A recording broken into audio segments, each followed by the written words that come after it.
Solaris, de Stanislau Lem. Olá, viajantes do vazio, aqui é o Distorção Dimensional, o canal onde a realidade se dobra e o impossível ganha forma. Hoje, mergulhamos no abismo que não está lá fora, mas dentro de nós. Imagine, você está numa estação orbital, isolado, e de repente ela aparece. A pessoa que você mais amou, a que você matou com a culpa, e ela não sabe que é um fantasma. Lem não escreveu um livro, ele escreveu um espelho cósmico, e neste vídeo vamos afundar nele, camada por camada, até que o reflexo nos engula. Se você já leu Solaris e saiu com a sensação de que o universo te olhou de volta, ou se nunca ouviu falar, mas sente que algo dentro de você está tentando falar, fique até o final, porque aqui, no Distorção Dimensional, a resenha começa onde a sanidade termina. Apertem os cintos. O oceano está acordando. O mestre polonês da ficção científica é conhecido por suas obras que transcendem o gênero, mergulhando em questões filosóficas, epistemológicas e existenciais. Publicado originalmente em 1961, Solaris provavelmente o título a que você se refere, pois Solaris pode ser uma variação ou erro de digitação comum em traduções ou buscas. Se for outro livro, esclareça, é uma de suas obras mais icônicas e influentes. Não se trata apenas de uma narrativa de exploração espacial, mas de uma meditação profunda sobre os limites da compreensão humana, a natureza da consciência e a impossibilidade de comunicação com o outro absoluto. Nesta resenha, explorarei o enredo, os temas centrais, o estilo narrativo, o contexto histórico e o legado de Solaris, buscando uma análise que vá além do superficial, revelando por que o livro continua a desafiar leitores e inspirar adaptações cinematográficas, como as de Andrei Tarkovsky, 1972, e Steven Soderbergh, 2002. Enredo e estrutura narrativa. A trama de Solaris se desenrola em um futuro distante, onde a humanidade já colonizou o espaço, mas encontra seu maior enigma no planeta Solaris. Uma esfera colossal coberta por um oceano gelatinoso que parece possuir inteligência. O protagonista, Chris Kelvin, um psicólogo, é enviado à estação espacial que orbita o planeta para investigar anomalias reportadas pela equipe de cientistas a bordo. Ao chegar, Kelvin descobre que a estação está em caos. Um dos cientistas cometeu suicídio e os sobreviventes exibem comportamentos erráticos, atormentados por visitantes, manifestações físicas de memórias e desejos subconscientes materializadas pelo oceano de Solaris. Lem constrói a narrativa em camadas, alternando entre o diário de Kelvin, relatórios científicos fictícios e reflexões introspectivas. O enredo não segue uma linha reta de aventura espacial. Em vez disso, é um labirinto psicológico. O oceano de Solaris não é um antagonista tradicional. Ele é um espelho da mente humana, criando réplicas perfeitas de entes queridos falecidos ou traumas reprimidos. Sem revelar spoilers excessivos, o clímax reside não em batalhas épicas, mas em confrontos internos, onde Kelvin questiona a sanidade, a realidade e o propósito da exploração científica. A estrutura fragmentada, com inserções de solarística, um campo fictício de estudo sobre o planeta, simula um tratado acadêmico, convidando o leitor a participar ativamente da decifração do mistério. Temas profundos: o incompreensível e o humano. No cerne de Solaris está a tema da incomunicabilidade. Lem critica a arrogância antropocêntrica da ciência humana. Apesar de séculos de estudo, os cientistas não conseguem entender Solaris porque projetam expectativas humanas sobre uma entidade alienígena. O oceano não é hostil. Ele é indiferente, operando em uma lógica além da nossa. Isso ecoa filosofias como as de Immanuel Kant sobre os limites do conhecimento ou Ludwig Wittgenstein sobre os jogos de linguagem, como comunicar com algo que não compartilha nossa estrutura cognitiva. Lem usa Solaris como metáfora para o outro radical, não apenas alienígenas, mas também o inconsciente humano, relacionamentos interpessoais ou até Deus. Outro pilar é a exploração da psique. Os visitantes representam o retorno do reprimido, à la Sigmund Freud, fantasmas emocionais que forçam os personagens a confrontar culpas, amores perdidos e identidades fragmentadas. Kelvin, em particular, É um arquétipo do homem moderno, racional, mas emocionalmente isolado, cuja jornada revela a fragilidade da mente diante do desconhecido. Len questiona: o que é consciência? Se o oceano pode mimetizar humanos perfeitamente, qual a diferença entre simulação e realidade? Isso antecipa debates contemporâneos em inteligência artificial e neurociência, como os de Alan Turing ou Daniel Dennett. Além disso, há uma crítica sutil ao totalitarismo e à burocracia científica. Escrito durante a era soviética na Polônia, o livro reflete o ceticismo de Len em relação a ideologias que prometem progresso absoluto. A solarística é uma paródia de disciplinas acadêmicas estagnadas, cheias de jargões e rivalidades, incapazes de avançar porque presas a paradigmas obsoletos. Em um nível existencial, Solaris é nihilista. A busca por significado cósmico pode ser fútil, mas é inerente à condição humana. Estilo e técnica literária, Len escreve com uma precisão cirúrgica, misturando descrições científicas vívidas com introspecção poética. Suas evocações do oceano, com formações como mimoides ou simetríadas, são hipnóticas, criando um senso de assombro e terror cósmico, akin a H.P. Lovecraft, mas sem o horror sobrenatural. A prosa é densa, exigindo atenção. Não há diálogos superficiais ou ação gratuita. Em vez disso, Len usa monólogos internos e ensaios embutidos para construir tensão, tornando o livro uma experiência intelectual tanto quanto emocional. Comparado a outros trabalhos de Len, como o Congresso de Futurologia ou Ficções, Solaris é mais sombrio e pessoal, refletindo sua desilusão com a ficção científica ocidental, que ele via como infantilizada por tropos hollywoodianos. Sua influência se estende a autores como Ursula K. Le Guin e Philip K. Dick, que também exploram realidades subjetivas. Contexto histórico e legado. Lançado durante a Guerra Fria, Solaris reflete tensões entre Oriente e Ocidente, enquanto a ficção científica americana enfatizava conquistas tecnológicas como Isaac Asimov. Len, influenciado pelo comunismo polonês, questionava o custo humano da expansão. O livro foi traduzido para dezenas de idiomas, incluindo o português, edições da Aleph ou Companhia das Letras. E suas adaptações cinematográficas destacam interpretações variadas. Tarkovsky enfatiza o espiritual, enquanto Soderbergh foca no romântico. Hoje, em uma era de IA e exploração espacial, pense na sonda Voyager ou no telescópio James Webb, Solaris permanece relevante.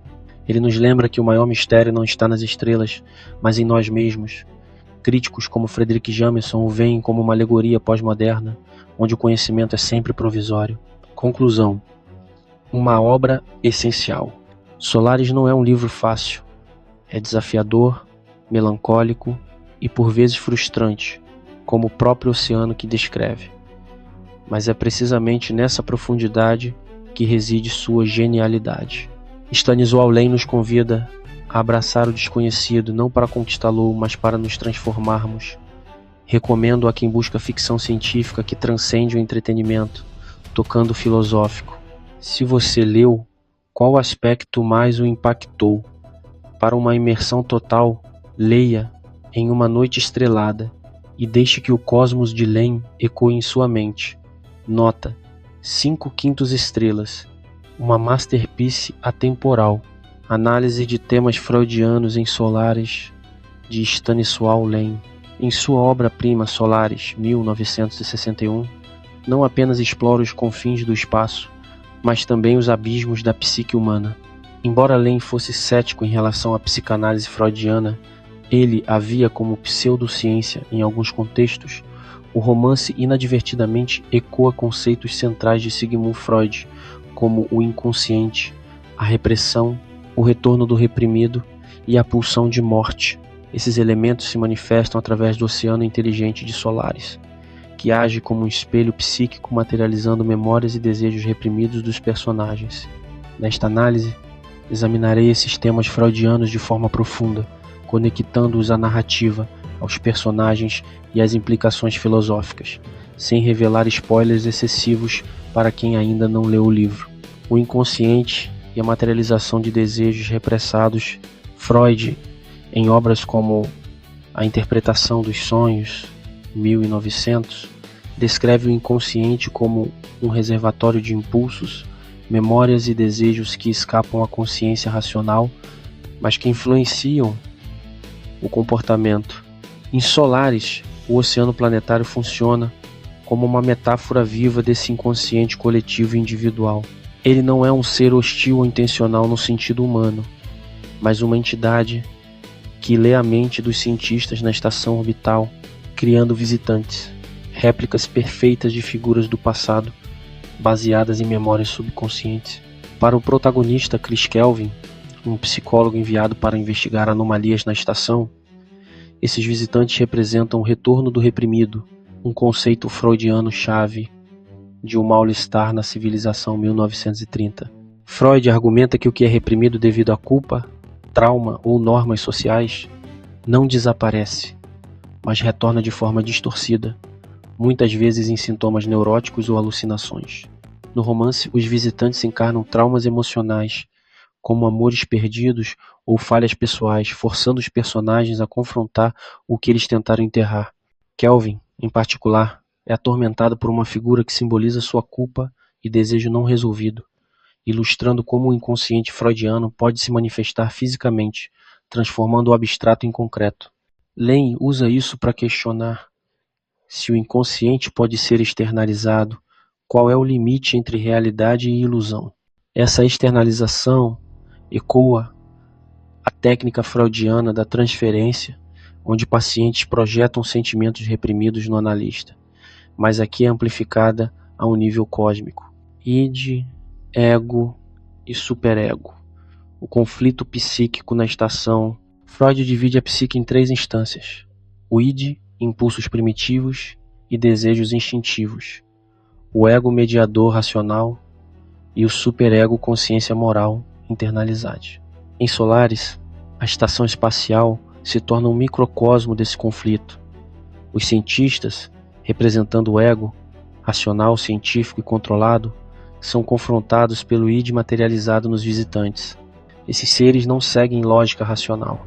Eles são puros impulsos, desejos e medos, irrompendo sem aviso e desafiando o equilíbrio psíquico. Por exemplo, os visitantes não podem ser controlados ou destruídos permanentemente, simbolizando a indestrutibilidade do id. O superego entra em jogo através da culpa e da autopunição. Os personagens sentem remorso por ações passadas, e o oceano amplifica isso, criando um ciclo de tormento que lembra a neurose obsessiva freudiana. Lane critica a ciência como um superego opressivo que reprime o id humano em nome do progresso, mas falha ao lidar com o irracional. Isso reflete a visão freudiana de que a civilização aqui, a exploração espacial, é construída sobre a repressão de instintos, levando a um mal-estar inerente.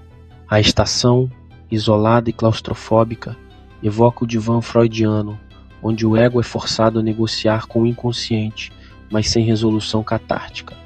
Lane é mais pessimista que Freud, sugerindo que o confronto pode ser fútil, a pulsão de morte e o desejo de aniquilação.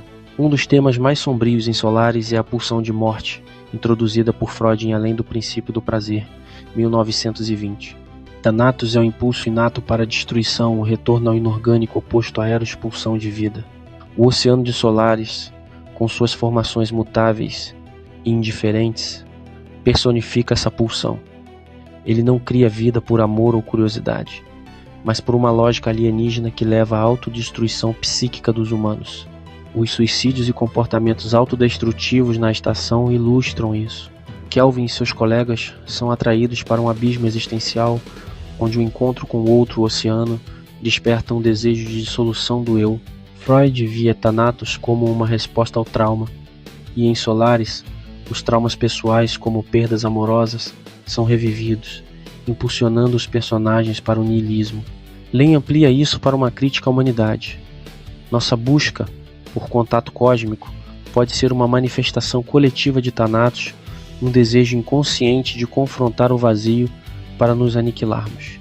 Diferente de Freud, que via potencial para a sublimação, Lane sugere que esse impulso é inescapável, tornando Solaris uma meditação sobre o suicídio filosófico, implicações filosóficas e críticas à psicanálise, embora os paralelos freudianos sejam evidentes, Lem subverte-os.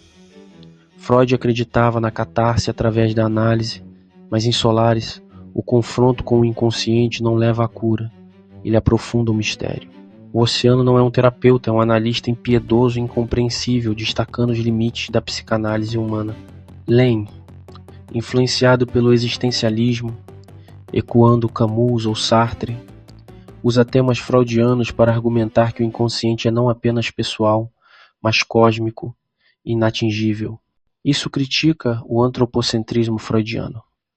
Por que assumir que alienígenas operam sob lógicas psíquicas humanas? Em adaptações cinematográficas como a de Tarkovsky, 1972, esses temas são enfatizados visualmente, com imagens oníricas que evocam sonhos freudianos. No entanto, o livro de Lem é mais cerebral, usando a solarística, estudo fictício do planeta, como paródia de disciplinas como a psicanálise, cheias de teorias estéreis. Conclusão: Solaris é uma tapeçaria freudiana tecida com ficção científica, onde o espaço exterior reflete o interior psíquico. Temas como o retorno do reprimido, o conflito id-ego, superego e a pulsão de morte não são meras alegorias, mas ferramentas para além questionar a condição humana. Somos capazes de compreender o outro, ou estamos condenados a projetar nossos demônios internos? Essa análise revela por que o romance transcende o gênero, convidando leitores a uma introspecção freudiana. Se você identificou outros paralelos, ou deseja expandir para Jung o inconsciente coletivo eco aqui, compartilhe. Recomendo reler o livro com Freud em mente para uma experiência ainda mais profunda. Se este vídeo te deixou com um vazio que não explica, compartilhe com alguém que também não dorme direito. Deixe nos comentários qual fantasma o oceano traria de volta para você. E se inscreva no Distorção Dimensional, porque aqui a realidade é só o começo do pesadelo.